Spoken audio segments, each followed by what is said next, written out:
billahi minasyaitonir rajim. Bismillahirrahmanirrahim. Alam nashrah laka sadrak. Ayat itu ditujukan untuk Nabi Muhammad sallallahu alaihi wasallam. Alam nashrah laka sadrak. Apakah belum kami lapangkan dadamu? Itu beda Nabi Muhammad dengan Nabi Musa. Kalau Nabi Musa dia minta Rabbi syrahli sadri, lapangkan hatiku, lapangkan dadaku. Tapi Nabi Muhammad SAW dia tidak meminta, Allah sudah memberi. Alam nashrah laka sadrak. Apakah belum kulapangkan dadamu? Makna lapang di dada ini maknanya dua. Pertama makna zahir. Makna zahir lapang dada, peredaran jantungnya normal. Karena jantung ini letaknya di dada. Kalau bernapasnya lapang, menunjukkan bahwa jantungnya sehat. Tapi kalau sudah jantungnya terasa sempit karena darahnya kental, akibat banyak gula, akibat banyak santan, kolesterol, lemak, jarang olahraga, tidak makan buah, maka lalu kemudian dadanya terasa menyempit. Ini makna zahir. Adapun makna batin, artinya dada terasa sempit karena banyak masalah, dililit hutang. Di rumah itu semuanya hutang, dari mulai rantang sampai mesin cuci hutang. Nah, jadi mudah-mudahan dengan selalu berjamaah ke masjid pengajian, segala beban dada kita menjadi ringan. Ringan karena kurang minum gula dan santan, karena tidak terlalu banyak makan, banyak beribadah, puasa sunat Senin Kamis, dan ringan karena tidak terlalu banyak beban mental, karena semua kita serahkan kepada Allah. Kita hanya usaha dan ikhtiar. Setelah itu dunia ini tak terlalu kita pikirkan, karena kalau terlalu kita pikirkan pecah pembuluh darah, stroke, mati. Kalau mati nggak apa-apa, setengah mati ini yang nggak tahan. Anak kita pun belum tentu mau ngurus kita, istri kita apalagi. Maka kita jalani hidup ini dengan mengikut yang sudah diaturkan Allah. Ihfazillaha, jaga hukum-hukum Allah, jaga agama Allah, yahfazka. Insyaallah Allah akan mengurusmu. Urus hatimu, urus pikiranmu, urus amalmu, urus lisanmu, hidupmu, insyaallah Allah yang akan urus. Jangan urus urusan Allah. Ini banyak selalu orang sibuk urusan Allah, urusan dia tidak dia urus. Urus Jumatmu, urus solat ibadah awal waktumu, urus ibadah solatmu, urus ibadah zakatmu. Adapun hidup dan matimu sudah kau serahkan kepada Allah. Bismika Allahumma ahya wa amut. Jangan dibaca, nanti tertidur. Alam nashrah laka sadrak. Ayat yang kedua, wa wada'na 'anka wizrak. Kami angkat bebanmu. Siapa yang hidup ini tidak ada beban? Cuman dua, anak kecil sama orang gila. Makanya banyak orang tubuhnya dewasa tapi akalnya seperti anak kecil. Kelihatan wajahnya sehat tapi otaknya gila, atau pura-pura gila, atau ngaku gila biar lepas dari jeratan hukum. Jadi wa wada'na 'anka wizrak, kami angkat bebanmu. Anak SD bebannya kata dia lama betul SD ini. Maunya sekolah SMP. Setelah SMP kepingin tamat SMA. Setelah SMA kepingin kuliah. Selesai S1 wisuda belum diterima kerja. Yang udah kerja ingin nikah. Setelah nikah, nampaknya nanti kalau udah nikah selesai masalah. Ditanya orang, istrinya sudah hamil apa belum? Istri hamil, melahirkan anak. Ternyata anak perempuan. Pengennya anak laki-laki. Yang punya anak laki-laki pengen anak perempuan. Ada anak perempuan, ada anak laki-laki. Muncul lagi satu lagi anak LGBT. Nauzubillah. Gara-gara tidak dididik agama. Jadi sebetulnya hidup ini penuh dengan beban. Orang yang hidupnya tidak ada beban adalah orang yang ridha menerima ketetapan Allah Subhanahu wa taala. Sakit, ridha bahwa dengan sakit Allah hapus dosa-dosanya. Pulang dari sholat Jumat, sendal hilang, ridha karena sendalnya jelek. Raditu billahi rabba, ridha menerima ketetapan Allah Subhanahu wa taala.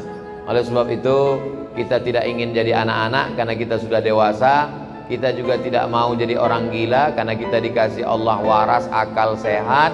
Maka kita mesti dalam hidup ini jangan hidup jadikan beban, karena ini kesempatan. Berapa banyak orang ingin hidup tapi tidak dikasih hidup.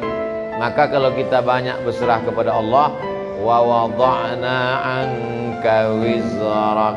Ayat yang ketiga, alladzi anqadha dhahrak, beban yang memberatkan pundakmu. Zahrak ini, orang kalau terlalu berat beban di pundaknya, bawaannya nunduk aja. Mana tahu nanti pengajian di masjid ada orang nunduk aja, itu berarti berat betul beban di pundaknya.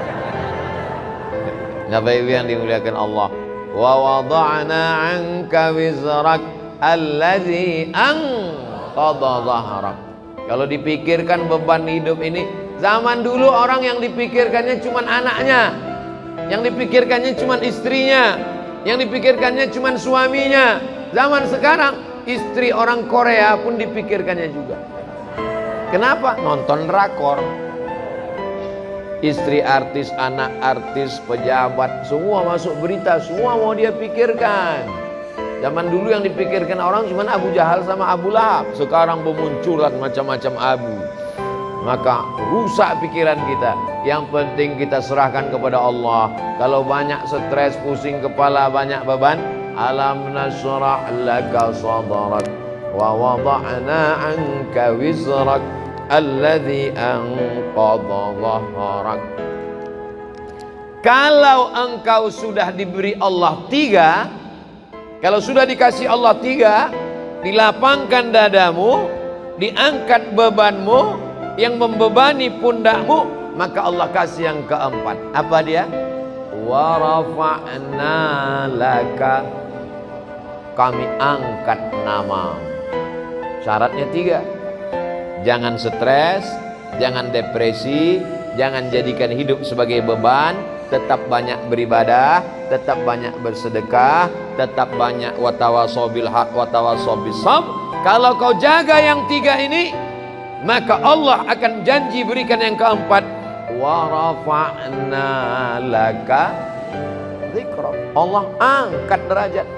Berapa banyak orang yang lebih sehat dari kita, lebih kaya dari kita, lebih ganteng dari kita, lebih tenang dari kita, lebih nyaman dari kita, lebih tinggi jabatannya dari kita, tapi tidak tergerak hatinya untuk sholat Jumat. Sekarang dia sedang berada di kantornya di ruang AC yang dingin, tak terbuka pintu hatinya. Kita dipilih oleh Allah untuk datang ke rumahnya ini.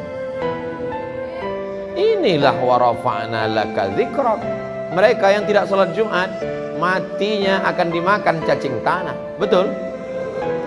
Kita sama juga. Sama, tak ada beda. Cuman bedanya kita lepas dari man tarakal jumu'ata thalatha marratin. Siapa yang meninggalkan sholat Jumat 3 kali berturut-turut, tahawunan, karena menyepelekan, taba'allahu ala qalbih, Allah kunci pintu hatinya, Allah sumbat telinganya, Allah tutup matanya. Summum bukmun umyun, peka, tuli, bisu, buta, fahum la yarji'un, tak bisa kembali ke jalan yang benar. Kita alhamdulillah dengar ceramah ustadz sedikit takut, dengar ceramah ustadz ingin masuk surga, dengar ceramah ustadz takut masuk neraka. Itulah yang dimaksud kami angkat namamu. Kita tidak terkenal, kita tidak terkenal. Yang penting kita dikenal oleh malaikat. Jadi kalau kita mau diangkat Allah derajat, lapangkan dada, serahkan hidup dengan Allah. Wa rafa'na laka dzikrak. Adapun kesulitan hidup, dari mulai rezeki, jodoh, anak, keluarga, kerja, ekonomi, sosial, politik, 2 kali Allah janjikan, fa inna ma'al usri yusra. Diulang sekali lagi, inna ma'al usri.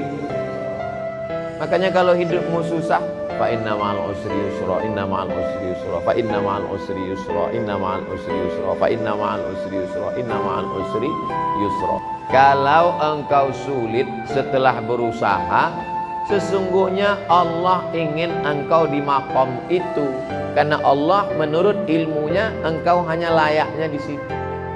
Sama seperti anak kecil minta pisau, umur 5 tahun, minta pisau mah, minta pisau, minta pisau. Dikasih apa enggak? Enggak. Karena kalau dikasih pisau dia akan potong, semua dipotong, kulkasnya dipotong, kabelnya dipotong. Makom kamu cuma sampai di sini. Kalau kamu lebih daripada ini, nanti kamu jadi kufur. Abdul Somad, makommu cuma sampai di sini aja. Lebih dari sini, nanti kau akan jadi jahat. Tapi setelah usaha, saya tidak ingin juga ceramah saya ini disalahgunakan. Besok bapak pagi-pagi dibangunkan sama istrinya, bang, kerja bang, kerja. Makom kita cuma sampai di sini. Setelah usaha, pergi pagi pulang petang, jualan es, hujan gak turun, gak berhenti. Padahal doanya minta panas, hujan. Berarti Allah sedang menguji engkau kesabaran. Sudah dilakukan berbulan-bulan, berarti Allah ingin kau usaha yang lain. Jual es krim turun juga terus hujan, kalau gitu jual payung lah. Begitu sewa penyewaan payung, panas. Sesungguhnya ada pahala di balik itu. Walladzina jahadu fina, orang yang bermujahadah, mencari rezeki, mencari jalan, membesarkan anak, mencari kerja, kuliah, sekolah, pesantren, berusaha, berdakwah. Lanahdiyannahum subulana, kami akan berikan jalan yang akan memudahkan mereka. Fa inna ma'al usri. Nabi Musa mengalami kesulitan, Nabi Isa mengalami kesulitan, Nabi Ibrahim mengalami kesulitan, Nabi Nuh, nabi-nabi aja mengalami kesulitan.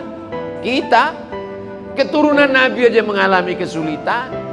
Kamu keturunan nabi? Ya, hati-hati dengan Ustaz Somad, dia itu keturunan nabi. Masa dia Habib, keturunan Nabi Adam? Para habaib kita dengan berbagai macam kesulitannya. Nabi punya anak namanya Sayyidatuna Fatimah. Sayyidatuna Fatimah punya anak laki-laki yang pertama Sayyidina Al-Hasan. Sayyidina Al-Hasan punya adik namanya Sayyidina Al-Husain. Dipancung kepalanya, diarak kepalanya di keliling negeri oleh pasukan Yazid sampai ke istana, ditusuk mulutnya pakai tongkat pendek. Menangis sahabat Nabi dan Ahlul Bait melihatnya. Keturunan Nabi penuh dengan penderitaan. Apalagi kita yang bukan siapa-siapa. Ini baru sholat subuh 2 kali, kenapa hidupku susah? Kemarin waktu belum hijrah perasaan enak-enak aja. Sekarang setelah hijrah ini penuh dengan kesulitan, ngeluh lagi dengan ustaz. Apalah dayaku. Kalau kau terasa hidup ini sulit, ya udah kau mati aja. Fa inna ma'al usri yusra. Inna ma'al usri. Tidak ada orang yang hidup ini hidupnya enak-enak aja. Ada tuh Pak Ustadz, pejabat-pejabat itu enak. Kau kan lihat permukaannya aja, air tenang, tapi riaknya di dalam luar biasa. Jadi sesungguhnya setiap manusia ini punya kesulitan, hanya saja tidak ngobrol dengan dia. Kalau kita cerita, kita tahu semua kesulitannya. Tapi dia nggak mau cerita Pak Ustadz. Ya tidak, itu aib diri dia, itu kekurangan diri dia. Maka kita berpikir bahwa nabi-nabi, wali-wali, para habaib, zuriat nabi, orang yang dekat dengan nabi, dekat dengan Allah.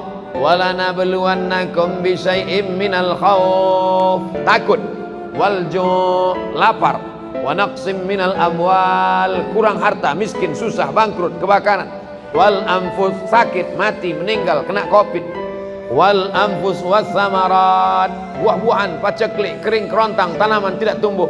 Wa basyiris sabirin, berikanlah kabar gembira kepada orang sabar. Alladzina idza asabathum musibah qalu inna lillahi wa inna ilaihi raji'un. Fa inna ma'al usri yusra, inna ma'al usri yusra. Coba kalau ditulis di kendaraan, di mobil kaca belakang, fa inna ma'al usri yusra, inna ma'al usri yusra. Pas lampu merah, orang di belakang ngelihat dia sedang sibuk, stres, depresi. Pas dia lihat tulisan fa inna ma'al usri yusra, inna ma'al usri yusra. Kita tidak berdakwah, tidak ceramah, tapi dengan tulisan di kaca itu, fa idza faraghta fansab. Kalau sudah selesai dari satu kegiatan, pindahlah kegiatan berikutnya. Alhamdulillah udah bangun masjid Pak Ustadz, bangun masjid satu lagi. Alhamdulillah sudah buat rumah Quran Pak Ustadz, buat rumah Quran satu lagi. Alhamdulillah sudah bangun pondok tahfiz Quran Pak Ustadz, buat lagi. Alhamdulillah sudah selesai S1 Pak Ustadz, lanjutkan S2. Fa idza faraghta fansab. Jangan pernah berhenti berkayuh. Berhenti berkayuh berarti jatuh. Bisa untuk update status yang ini. Kalau kau berhenti berkayuh berarti jatuh. Dari mana Ustaz temukan itu? Filosofi waktu naik sepeda. Berhenti berkayuh berarti kau akan tenggelam. Dari mana Ustaz dapatkan itu?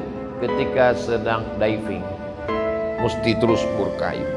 Begitu juga dengan naik perahu ketika arung jeram, mesti terus berkayuh.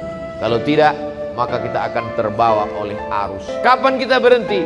Ketika malaikat maut datang mencabut nyawa, malaikat datang memanggil kita. Ya ayyatuhan nafsul mutmainnah, irji'i ila rabbiki radiyatan mardiyah, fadkhuli fi ibadi wadkhuli jannati. Saat itu kita akan mati tersenyum karena aktivitas sudah selesai. Fa idza faragta fansab. Kalau selesai khutbah maka salatlah. Kalau selesai salat tausiah. Selesai tausiah nanti akan pindah ke tempat tausiah satu lagi. Jangan pernah berhenti. Saya tidak mau anak-anak muda ini bawaannya letoy, loyo, lunglai, lemas, bawaannya mau mati. Marah yang tua semangat. Fa idza faragta fansab. Tapi jangan sombong. Masjid itu kalau bukan saya yang buat, enggak berdiri. Pesantren itu kalau bukan saya yang mimpin, enggak jadi. Anak itu kalau bukan saya yang nyekolahkan, enggak boleh. Makanya ujungnya wa ila rabbika farghab. Sudah berusaha, jangan putus asa, berdoa. Wa ila rabbika farghab. Ayat yang selalu saya baca dalam sholat Alam Nasrah, khususnya sholat sunat tahiyatul masjid selalu Alam Nasrah. Apalagi kalau sudah tekanan itu kuat sekali, baca medsos sakit kepala. Alam nasrah laka sadrak wa wada'na 'anka wizrak alladhi anqadha dhahrak wa rafa'na laka dhikrak fa inna ma'al usri yusra inna ma'al usri yusra fa idza faragta fansab wa ila rabbika farghab. Ustaz, saya dililit utang. Ayat apa yang saya baca Pak Ustaz? Cek rekening. Gak selesai masalah nih Pak Ustaz. Alam nasrah laka sadrak. Maka insyaallah idza tuliyat alaihim zadathum imana. Kalau dibacakan ayat bertambah iman. Wa idza quri'al Qur'an, kalau Quran dibacakan, fastami'u lahu, dengar baik-baik. Wa ansitu, diam, la'allakum turhamun. Mudah-mudahan renungan kita tentang surat Al-Insyirah, surat Alam Nasrah, semakin lapanglah dada kita insyaallah. Amin ya rabbal alamin.